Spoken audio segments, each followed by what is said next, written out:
Then explain why the maintenance man is standing beside you like he belongs here. The question sliced through the Whitmore Grand Ballroom just as the string quartet softened into silence, and for one strange second, even the champagne bubbles seemed to stop rising.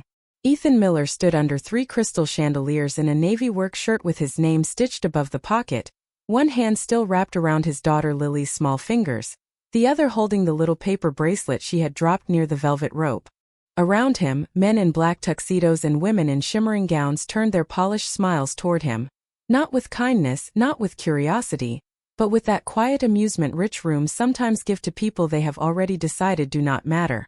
Lily moved closer to his leg. Ethan felt it immediately, the tremble in her hand, the way children sense cruelty before adults name it. Across from him, Martin Bell, a silver-haired investor with a diamond tie pin and a voice made sharp by too many years of being obeyed, lifted his glass and looked Ethan up and down. "Miss Whitmore," he said, not even bothering to hide his smirk. "Is this employee part of the evening's entertainment, or did security lose its standards?" A few people laughed. Not loudly. That would have been honest. They laughed softly, politely, the way powerful people laugh when they want a wound to look like a joke. Claire Whitmore stood beside Ethan in an ivory dress that looked simple until the light touched it and revealed how expensive simplicity could be. She was 35, the CEO of Whitmore Hotels, and every person in that ballroom knew her name. They knew her net worth, her boardroom victories, her cold reputation, and the headlines that called her untouchable.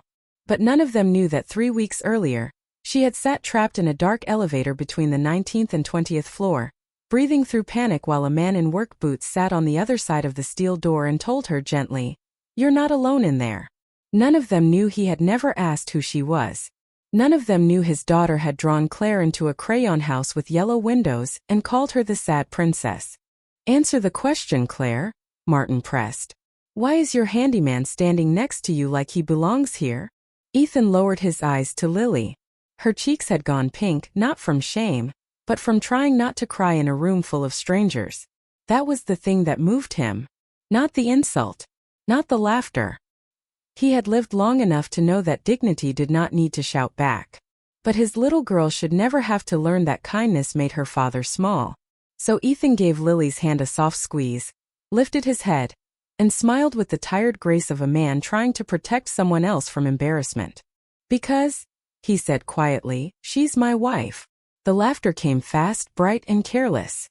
Someone nearly choked on a drink. A woman covered her mouth. Martin Bell leaned back as if Ethan had just told the funniest joke of the year. But Claire did not laugh. She looked at Ethan first, then at Lily, then down at the folded drawing in the child's hand, where 3 stick figures stood beneath a crooked roof, holding hands beneath a yellow sun. The blush rose slowly to Claire's face, soft and unmistakable, breaking through the perfect mask everyone in that room had paid to see. The ballroom changed before anyone understood why. The music faded. The glasses lowered. Even Martin's smile began to weaken. Claire took one step closer to Ethan, close enough that the room could no longer pretend he was invisible.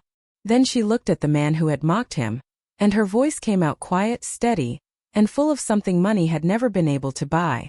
"I wish that were true."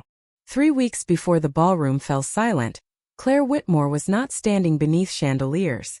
She was sitting on the floor of a private elevator between the 19th and 20th floor of the Whitmore Grand, her back against the polished wood paneling, her knees drawn close, and her phone showing one thin bar that disappeared every time she tried to call out.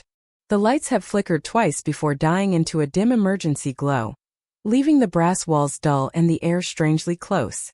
For most people it would have been an inconvenience. For Claire it felt like a locked memory. She had spent years building a life where every door opened before she touched it, where assistants handled problems before they became visible, where no one saw her uncertain, breathless, or afraid.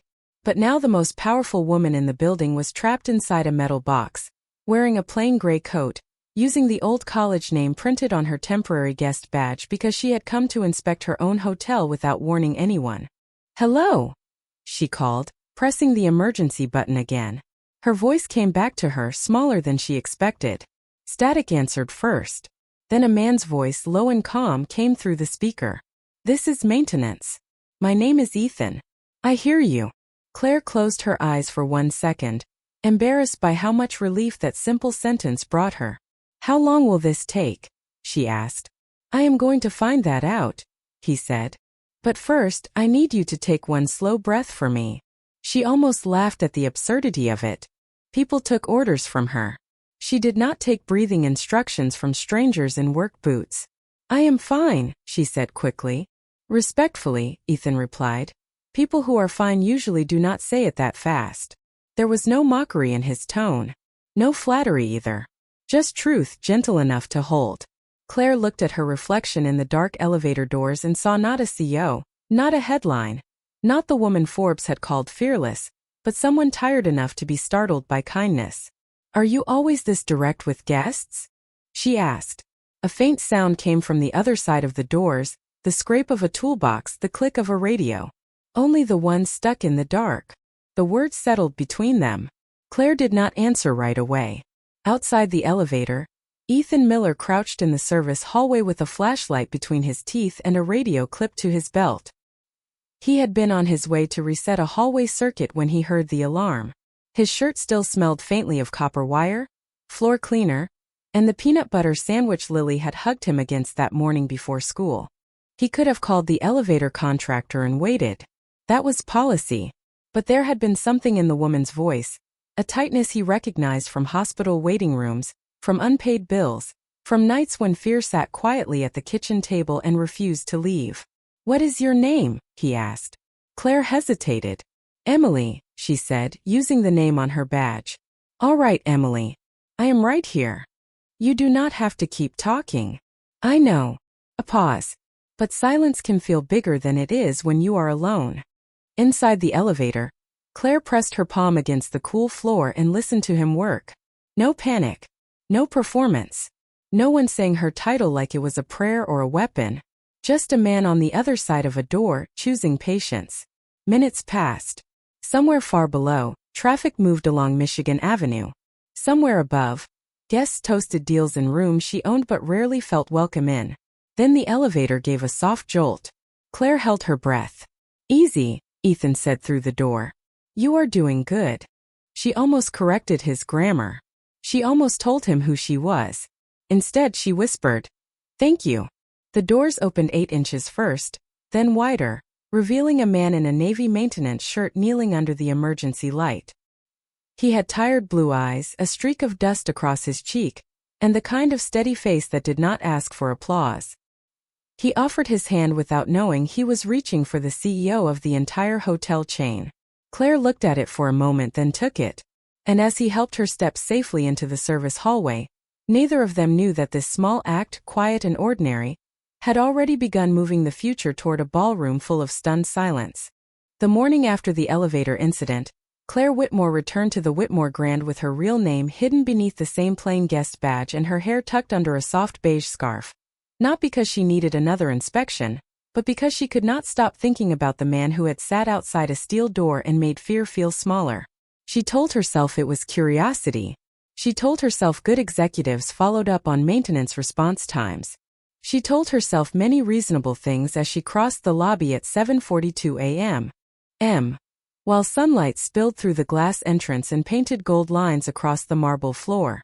Then she saw Ethan Miller near the service corridor, kneeling beside a little girl in a yellow sweater, tying the loose lace on her worn red sneaker.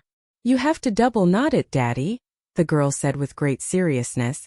"Single knots are how villains win." Ethan nodded like she had delivered important legal testimony. "You are right, Miss Miller. We cannot let the villains have the left shoe." The little girl giggled, and the sound changed the hallway. Claire stopped before she meant to. She had been in rooms with senators, billionaires, athletes, and board members who treated attention like oxygen, but none of them had ever made a cold service corridor feel warm. Ethan stood, lifting the girl's backpack onto one shoulder. "Lily, this is Miss Emily," he said, still using the name Claire had given him. "She was the guest from the elevator yesterday." Lily looked up with wide blue eyes, then immediately studied Claire the way children study people before adults teach them to pretend. "Were you scared?" she asked. Claire blinked. Most adults would have asked if she was all right. Lily asked the truer question. "A little," Claire admitted. Lily nodded as if this was completely acceptable. Daddy gets scared too, but he makes coffee and fixes things. Ethan gave a soft cough. Lily. What? You do. Claire smiled before she could stop herself. It was not the practiced boardroom smile from magazine covers. It was smaller, less protected, almost unfamiliar on her own face. Lily pulled a folded sheet of paper from her backpack and held it against her chest. I drew the hotel while I waited yesterday. Ethan reached for it. Sweetheart. Miss Emily probably has a busy morning. But Lily had already opened it. The picture showed the Whitmore Grand as a tall gray castle with too many windows, a crooked front door, and 3 stick figures standing near a fountain.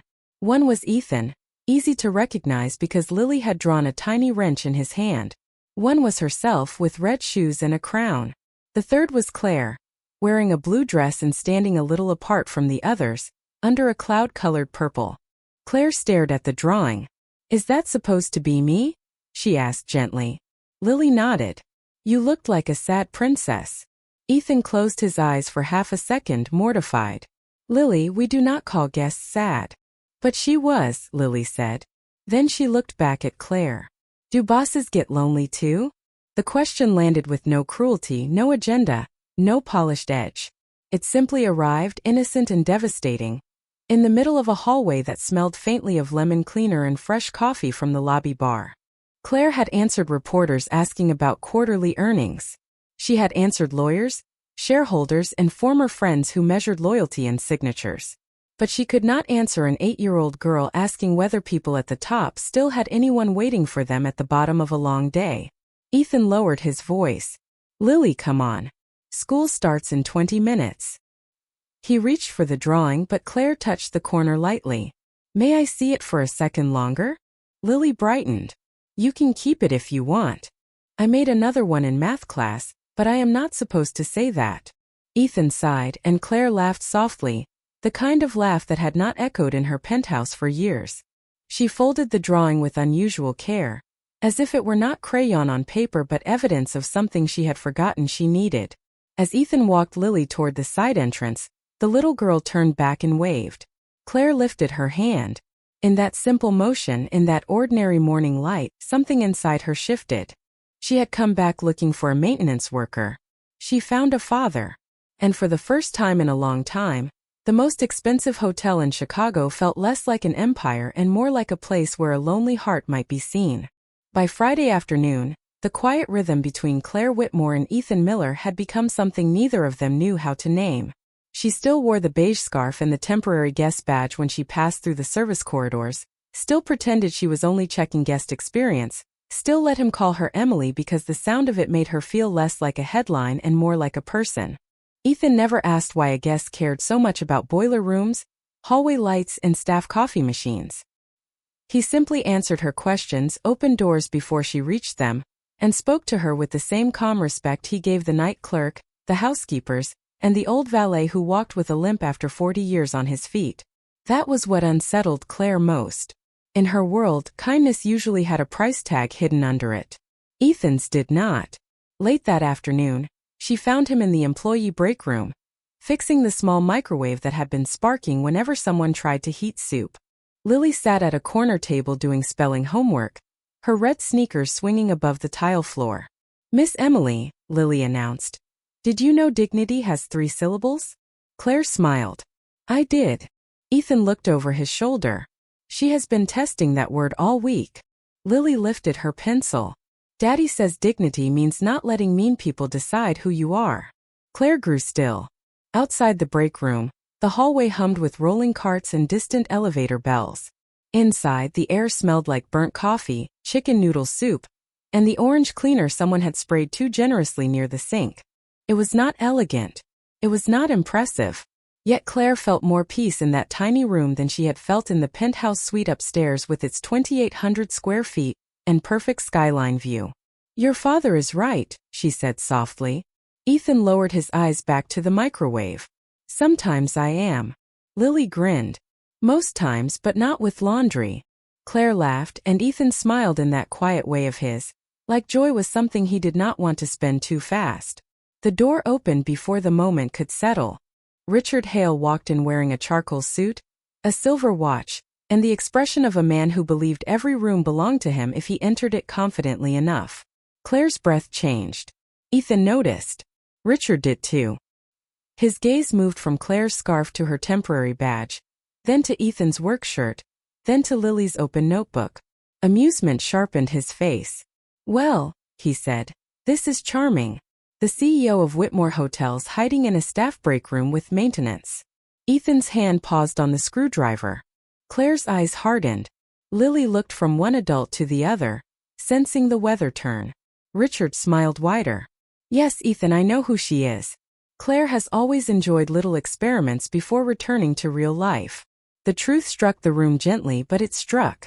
Ethan looked at Claire. Not angry, not embarrassed, just quiet.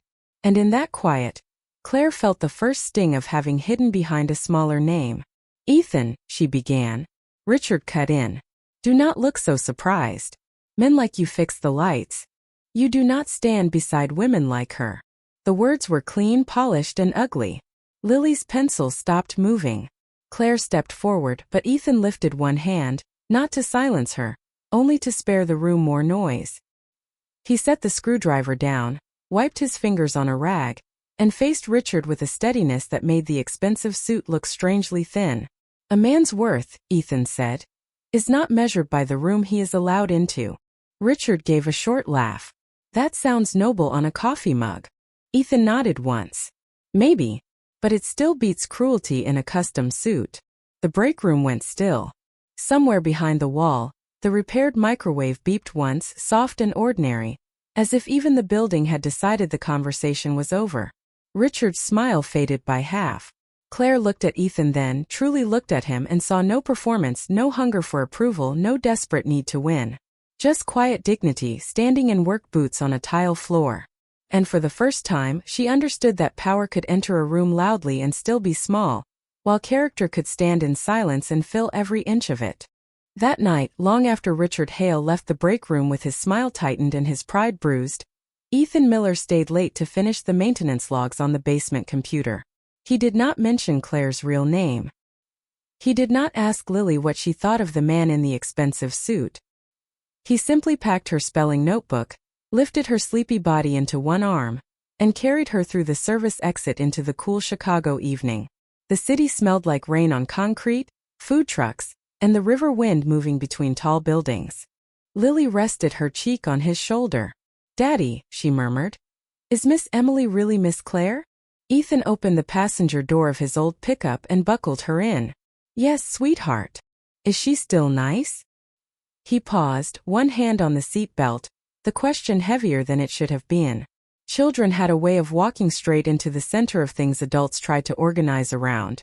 "I think so," he said. "Sometimes people use different names when they are tired of everyone wanting something from the one they already have." Lily considered that with grave 8-year-old wisdom. "That sounds lonely." Ethan looked back toward the glowing hotel, its windows stacked high like golden boxes full of other people's lives. "It can be." The next morning, Claire did not wear the scarf. She entered through the main lobby as herself, in a tailored navy coat, her hair pinned neatly, her expression composed enough to make managers straighten before she reached them. Whispers followed her like wine through tall grass. But she did not stop at the front desk. She did not step into the executive elevator. She walked directly to the service hallway where Ethan was replacing a cracked exit sign with a new one. He saw her coming and stepped down from the ladder. For a moment neither spoke. The hallway lights hummed above them. A cart rolled somewhere in the distance. Claire held the folded crayon drawing in both hands. "I should have told you who I was," she said. Ethan wiped a bit of dust from his sleeve. "You did tell me who you were." She looked confused. "No, I did not. You were scared in an elevator. You were kind to my daughter. You laughed in a break room that has not seen much laughter. That told me more than your last name." Claire's eyes softened, and the perfect CO mask almost slipped. Richard was right about one thing. "I was hiding." "Everybody hides somewhere," Ethan said. "Some people use money. Some use jokes. Some use work." She looked at him carefully. "And you?" Ethan glanced toward the ladder, then toward the staff entrance where Lily usually came in after school. "I use being busy." The honesty settled between them, quiet and clean. Before Claire could answer, an elderly guest named Mrs. Donnelly came around the corner, leaning on a cane and carrying a small paper bag from the lobby cafe. She had stayed at the Whitmore Grand every December for 12 years and knew every employee, who helped her without making her feel old. Her eyes brightened when she saw Ethan. "There you are," she said. "And here is the lovely woman from yesterday." Claire stepped forward politely. "Good morning, Mrs. Donnelly." The old woman smiled, looking from Claire to Ethan, then to the drawing still in Claire's hands. "Well, I hope your wife knows how lucky she is, young man." Ethan froze for half a heartbeat. Claire froze with him. Then Ethan gave a soft, embarrassed laugh, the kind that tried to protect everyone in the room from feeling awkward. "No, ma'am," he said. "She is not my wife. She is way above my tax bracket." Mrs. Donnelly chuckled and continued down the hall, but Claire did not move. The words had been gentle, harmless, even funny. Yet they found the bruise beneath the silk. Above. That was where people always placed her. Above the staff. Above old friends. Above ordinary dinners, school concerts, messy kitchens, and someone waiting with a tired smile at the end of the day. Above sounded like success until it started to feel like exile. Ethan noticed her silence. "I am sorry. I should not have said that." Claire shook her head, but her voice came out quieter than she intended. "No. It is just strange." "What is?" She looked down at Lily's drawing, at the little blue version of herself standing near a house she did not own and somehow wanted more than the penthouse upstairs. "Being placed above people," she said, "when all you really want is to belong beside someone." Ethan said nothing. He did not reach for her hand. He did not make a promise the moment was too fragile to hold. He only stood there with quiet respect, letting the truth breathe without trying to own it. And in the small service hallway of the grandest hotel in Chicago, Claire Whitmore felt the first real ache of a wish she had been too proud to name. The wish Claire had not named followed her for the next 6 days, not loudly, not foolishly, but quietly, like a song playing in another room. It followed her into board meetings where men twice her age spoke over one another and called it strategy. It followed her into charity lunches where smiles arrived before sincerity. It followed her into the penthouse suite, where the refrigerator held bottled water, imported fruit, and nothing that felt like dinner. Then came Thursday evening, the night of Lily Miller's school showcase at Lincoln Park Elementary, a small brick building with paper snowflakes taped to the windows and folding chairs lined across the gym floor. Ethan almost missed it. A boiler issue on the hotel's 4th floor kept him working past 5. Then a stalled bus added 20 minutes.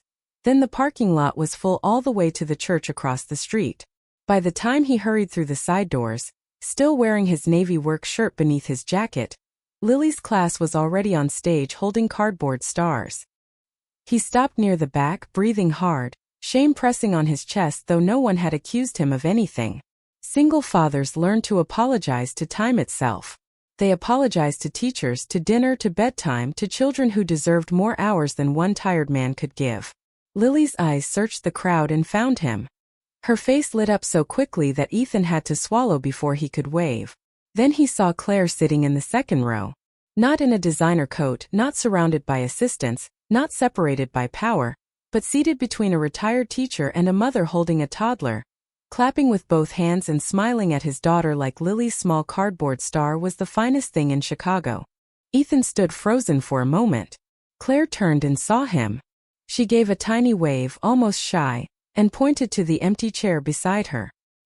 He made his way down the aisle as quietly as possible. "You came," he whispered, sitting beside her. "Lily invited me," Claire whispered back.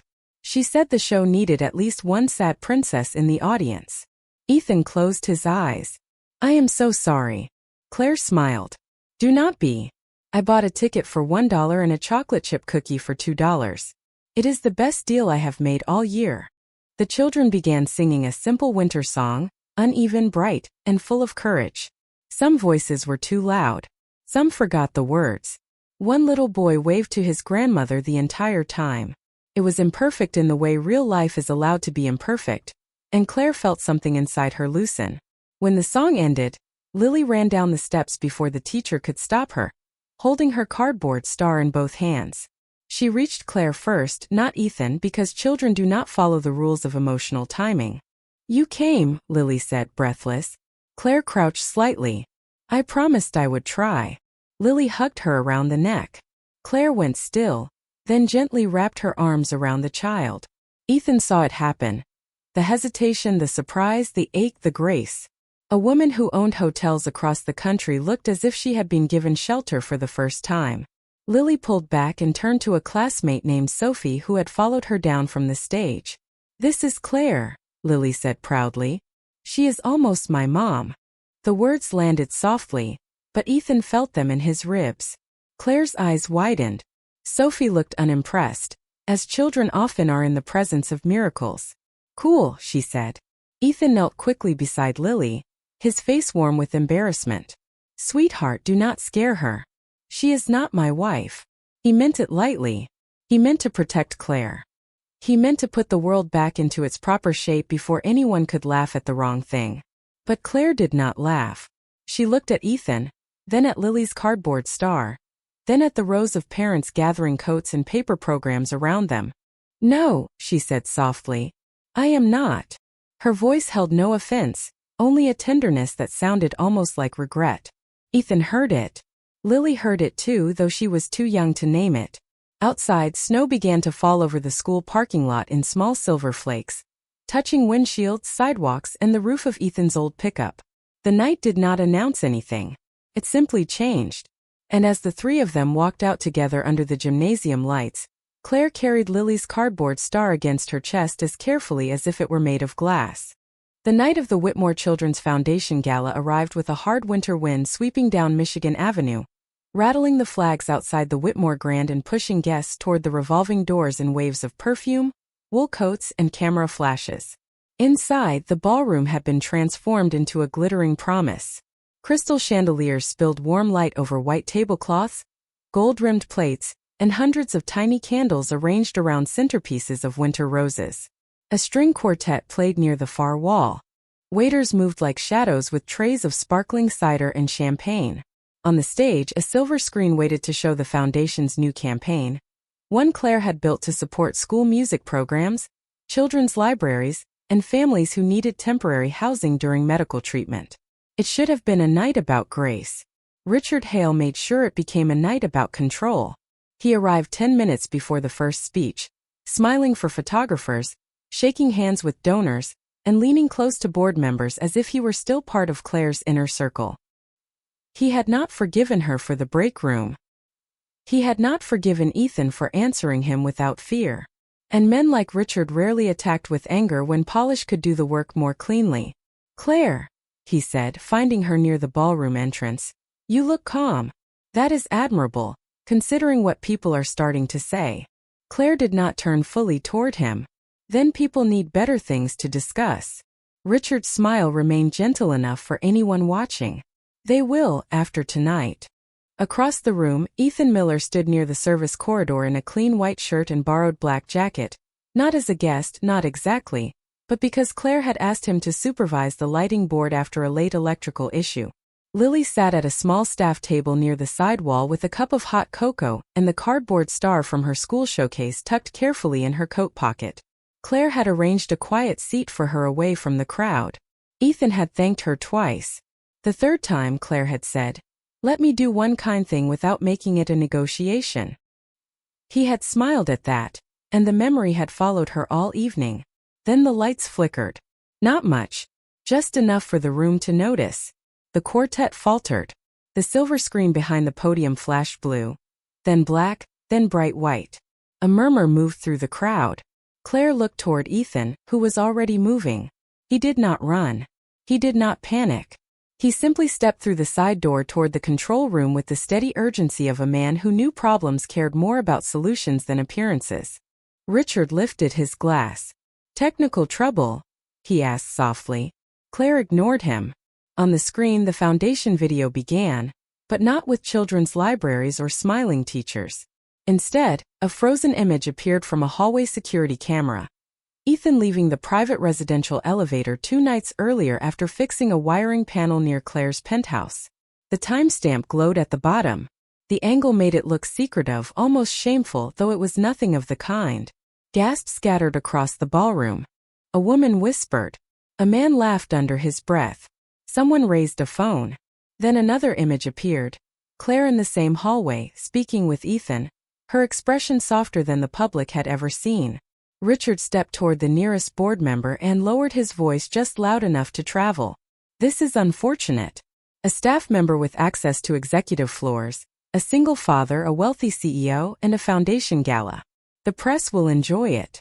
Claire's face went pale, not for herself, but because she saw Ethan return through the side entrance just as the whispers found him.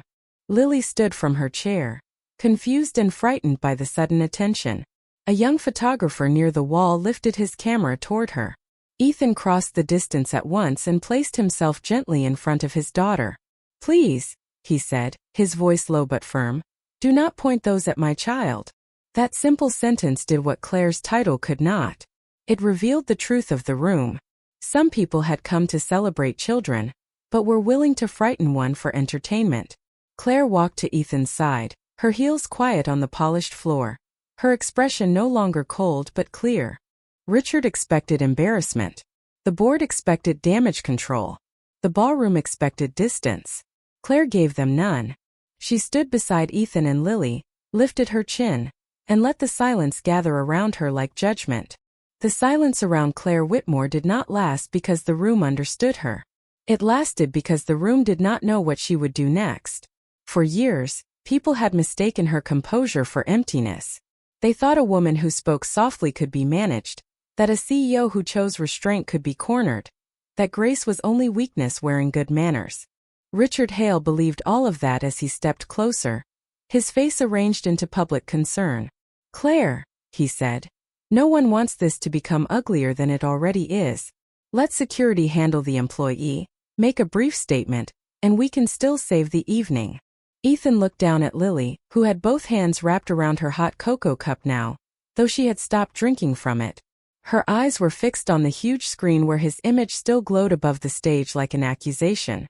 He could feel the heat of the room, the judgment moving from table to table. He had been poor before. He had been tired before. He had been looked through by people who saw uniforms before faces. But this was different. This had his daughter inside it. Claire took one step forward. "Turn the screen off," she said. The technician near the stage pressed buttons. Nothing changed. The image flickered. Then another file opened, showing a folder marked with confidential merger documents. A murmur passed through the donors. Richard's jaw tightened for the first time. Ethan saw it. Not the file. The reaction. Quietly, he handed Lily's cocoa to a server and crouched beside her. "Stay with Miss Claire for 1 minute, sweetheart." Lily grabbed his sleeve. "Daddy, do not go." He brushed his thumb over her knuckles. "I am not leaving. I am fixing the lights." It was what he always said when the world became too large for her. Then he walked toward the control room again. Not because anyone had cleared his name, not because anyone had apologized, but because truth sometimes needed a working cable and a steady hand. Richard gave a short laugh. "There he goes. Convenient, is it not?" Claire turned to him. "No, Richard. What is convenient is how frightened you look every time he gets near the truth." The words landed cleanly. No shouting. No drama. Just a blade of honesty wrapped in silk. In the control room, Ethan found what he had suspected for days. The gala system had not failed by accident. A remote device had been connected behind the media rack, routed through a guest network, and timed to replace the foundation video with selected hallway footage. But the person who planted it had been careless in the way arrogant people are careless. They assumed the help would not know what to look for. Ethan had worked in hotel maintenance for 4 years, but before grief folded his life smaller, before hospital bills and school lunches and lonely mornings changed the shape of his future, he had been a cybersecurity systems engineer for a national hospitality firm. He knew intrusion logs. He knew hidden access points. He knew the difference between a glitch and a trap. His fingers moved over the keyboard with calm precision. 3 clicks. 2 command prompts. 1 restored archive. The ballroom screen went black. Then a new video appeared. It showed Richard Hale entering the media room 37 minutes before the gala, speaking to a private consultant, handing over a small device and pointing toward the control rack. The room inhaled as one body. Richard's face lost its color. Another file opened beside it. Transfer attempts from Whitmore's merger database, routed through an account tied to one of Richard's shell vendors. No one laughed now. No one whispered gold digger. No one looked at Ethan's work boots. Claire stared at the evidence, then at the man standing in the control room doorway, his hand still resting on the frame, his expression tired but unbroken. "You knew," she said softly when he returned. Ethan shook his head. "I suspected. Why did you not tell me?" His eyes moved to Lily, then back to Claire. "Because helping someone should not become a performance." That was when the ballroom finally understood what dignity sounded like. It did not sound like revenge. It did not sound like pride. It sounded like a single father in a borrowed jacket, standing calmly beneath chandeliers, after saving the company of a woman who had once hidden her name from him, and still asking for nothing in return. Richard Hale did not argue when the evidence filled the ballroom screen. He adjusted his cuffs once, as if dignity could be repaired with a gesture, then looked toward the side doors where two hotel security managers waited with quiet professionalism. No one dragged him away. No one needed to. The truth had already removed him from the room more completely than force ever could. As he walked out, the donors who had laughed at Ethan minutes earlier turned their faces toward their menus, their glasses, their polished shoes. Shame has a sound, though few people recognize it. It is the scrape of a chair pushed back too slowly. It is a cough offered to cover silence. It is a room full of important people suddenly unable to meet the eyes of a child. Lily stood beside Claire, her cardboard star now held tight against her chest, and looked up at Ethan with the kind of faith that can either heal a father or break him open. "Did you fix it, Daddy?" she whispered. Ethan smiled, tired and soft. "I think Miss Claire fixed more than I did." Claire shook her head, her eyes bright but steady. "No. Tonight, everyone saw what I should have seen sooner." Martin Bell, the silver-haired investor who had mocked Ethan near the velvet rope, cleared his throat from the front table. Pride kept him seated, but discomfort pushed him to speak. "Miss Whitmore," he said, forcing a thin smile, "surely we all agree this employee was useful tonight, but the optics remain complicated. What exactly is he to you?" The question moved through the ballroom with a familiar cruelty, dressed now in the language of reputation. Employee. Problem. Charity case. Useful. Complicated. Ethan heard every word that was not spoken. He also saw Claire standing at the center of a world that punished women for tenderness, and called it weakness when they chose their hearts in public. So he did what he had done from the beginning. He tried to protect her. He gave a small, weary smile and lifted one hand as if to soften the room. "Do not worry," he said. "I already told them. She is my wife." This time no laughter came. The sentence fell differently now. Not like a joke tossed into a rich room, but like a match held near a candle that had been waiting too long to burn. Claire turned toward him slowly. The blush returned to her face, but she did not look embarrassed. She looked brave. She reached first for Lily, taking the child's small hand with a tenderness that made several women in the room lower their eyes. Then she reached for Ethan. He hesitated, not because he did not want to take her hand, but because humble men sometimes need a moment to believe joy is allowed to choose them. Claire closed the distance herself.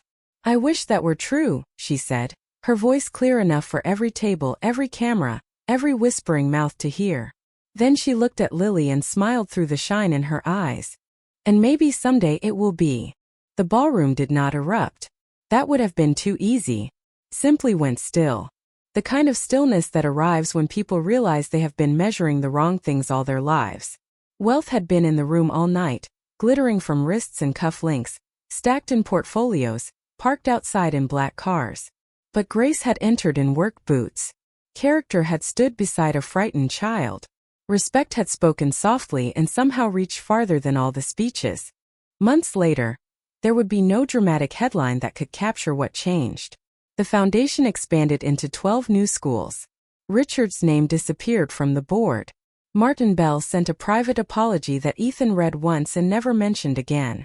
Claire stopped living entirely above the city and started spending Tuesday nights in Ethan's small apartment, where the kitchen table rocked unless someone folded a napkin under one leg, where Lily's drawings covered the refrigerator, and where dinner sometimes came from a paper bag because real families did not need perfection to be blessed. One evening, snow tapped lightly against the window while Claire stood at the sink drying a chipped blue plate. Ethan poured tea into 3 mismatched mugs. Lily taped a new drawing beside the old one. 3 people under a yellow roof, standing closer this time. No chandeliers. No cameras. No room waiting to judge. Just warm light, quiet laughter, and the mercy of a second chance. Ethan looked at the drawing, then at Claire, and for once he did not feel like a man standing outside someone else's life. Claire saw it in his face and understood. Some miracles do not arrive with thunder. Some arrive softly through a repaired elevator, a child's crayon picture, and a joke that turned into a promise. And in that small kitchen on a snowy Chicago night, dignity did not need to prove itself anymore. It was finally home.